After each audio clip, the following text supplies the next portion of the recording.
A maioria dos países tem forças armadas. Alguns têm algo além disso. Unidades criadas não apenas para guerras, mas para os problemas que guerras tradicionais não conseguem resolver. Hoje, essas unidades representam um nível mais alto de capacidade militar e tática que um país pode ter. Não são grandes, não são visíveis, mas em muitos casos são o recurso mais poderoso disponível. Na Alemanha, isso começou após o massacre de Munique. A falha foi tão evidente que forçou a criação do GSG-9. Hoje, o GSG-9 é uma das unidades de contra-terrorismo mais eficientes da Europa. Treinados para atuar em aviões, trens, navios e áreas urbanas densas, eles mantêm um padrão técnico extremamente alto. Sua operação em Mogadíscio, com resgate perfeito de reféns, não foi um acaso. Foi o início de um padrão que continua até hoje. Eles não aparecem com frequência, mas quando aparecem, o objetivo é claro: resolver a situação rápido, limpo e sem margem para erro. Na Rússia, o Alpha Group representa outro tipo de força, uma unidade que prioriza resultado acima de tudo. Hoje continua sendo uma das principais ferramentas do Estado russo para operações de alto risco, contra terrorismo e intervenções críticas. Altamente treinados, fortemente armados e operando com grande liberdade de ação. Sua atuação em crises mostra uma característica central: eficiência mesmo quando o custo é alto. Isso os torna extremamente eficazes e também controversos. Na França, o GIGN é considerado um dos grupos mais precisos do mundo. Hoje, eles combinam função militar e policial, o que permite a atuação tanto em território nacional quanto em cenários internacionais. Especialistas em resgate de reféns, tiro de precisão e operações em ambientes confinados. Seu histórico operacional, com centenas de resgates, não é apenas passado. É uma prova contínua de consistência. Eles são treinados para controlar situações onde segundos definem vidas, e fazem isso com um nível de disciplina raramente igualado. Nos Estados Unidos, o DEVDL continua sendo uma das unidades mais avançadas do mundo. Hoje operam com tecnologia de ponta, inteligência em tempo real e integração com múltiplas agências, missões diretas, captura de alvos de alto valor e intervenções globais. A operação contra Osama Bin Laden não foi exceção. Foi um exemplo do tipo de missão que eles são preparados para executar. Rápido, preciso, global. Eles representam a capacidade dos EUA de agir em qualquer lugar do mundo, a qualquer momento. Em Israel, a Sayeret Matkal continua operando no nível mais alto de complexidade. Hoje, enfrenta um dos ambientes de segurança mais intensos do mundo. Operações frequentes, inteligência constante e necessidade de resposta imediata. Especialistas em infiltração, vigilância e ação direta. A operação de Entebbe mostrou o que eram capazes de fazer. O presente mostra que continuam fazendo. Eles não operam ocasionalmente, operam o tempo todo. Nos Estados Unidos, a Delta Force continua sendo uma das unidades mais secretas e eficazes do mundo, focada em contra-terrorismo, captura de alvos de alto valor e operações clandestinas.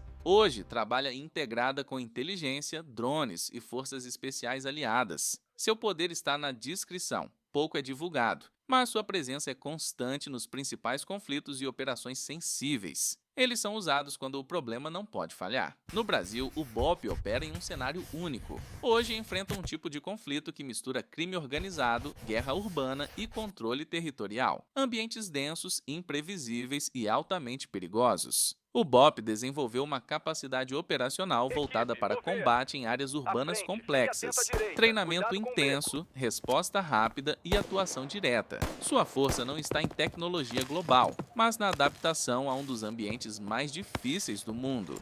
Na Austrália, o SASR continua sendo a principal força especial do país. Altamente treinados, com experiência em múltiplos conflitos modernos, especialistas em reconhecimento e operações diretas. Mesmo após controvérsias recentes, continuam sendo uma peça central da capacidade militar australiana, porque no fim, países mantêm essas unidades por um motivo simples: elas funcionam. Na Polônia, o GROM se consolidou como uma das forças mais respeitadas da Europa. Hoje atua lado a lado com forças americanas e da OTAN. Pequeno em número, mas altamente eficiente. Treinamento de elite, operações modernas e integração internacional. Eles representam uma nova geração de forças especiais, rápidas, profissionais e totalmente interoperáveis. No Canadá, a Joint Task Force 2 continua sendo uma das unidades mais discretas do mundo, mas discrição não significa limitação. Hoje operam em missões internacionais contra terrorismo e operações especiais altamente sensíveis. Capacidade técnica extremamente alta,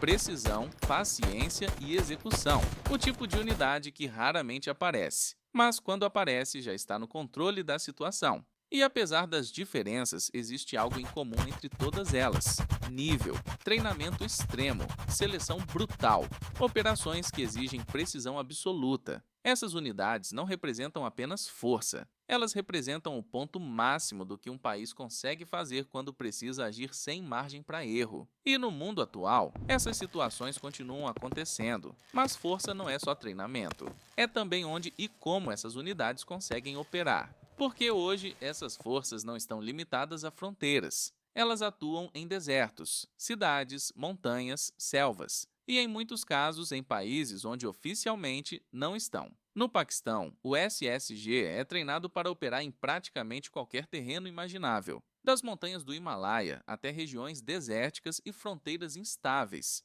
Hoje, eles lidam com insurgências internas, terrorismo e conflitos de fronteira. Sua seleção tem taxas de falha acima de 80%. E isso não é um detalhe, é o filtro que garante que apenas os mais resistentes continuam. Eles não são apenas soldados, são operadores preparados para ambientes extremos, onde logística falha e apoio pode não existir. Essas são as consequências. Na Coreia do Sul, o 707 Special Mission Battalion existe com um foco extremamente específico: responder a ameaças imediatas da Coreia do Norte. Hoje, eles treinam constantemente para cenários de infiltração, guerra urbana e resgate de reféns em larga escala, túneis sob a fronteira, ataque surpresa, cidades densamente povoadas. Eles operam com um nível de prontidão constante, porque nesse caso o conflito não é teórico, é permanente. Na Austrália, além do SASR, existe um fator importante: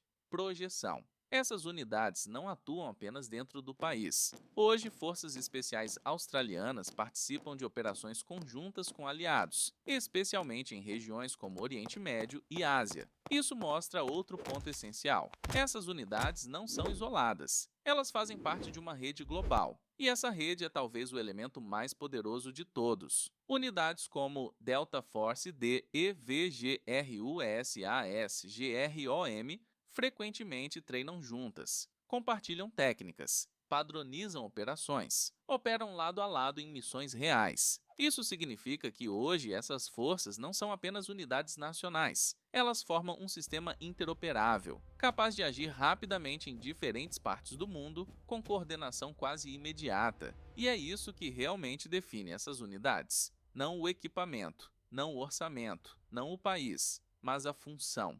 Elas existem para lidar com situações que escalam rápido demais, são perigosas demais e politicamente sensíveis demais. Situações onde enviar um exército inteiro não é uma opção, e não enviar ninguém também não é. E quando isso acontece, não importa o país, o idioma ou a bandeira, o padrão é sempre o mesmo: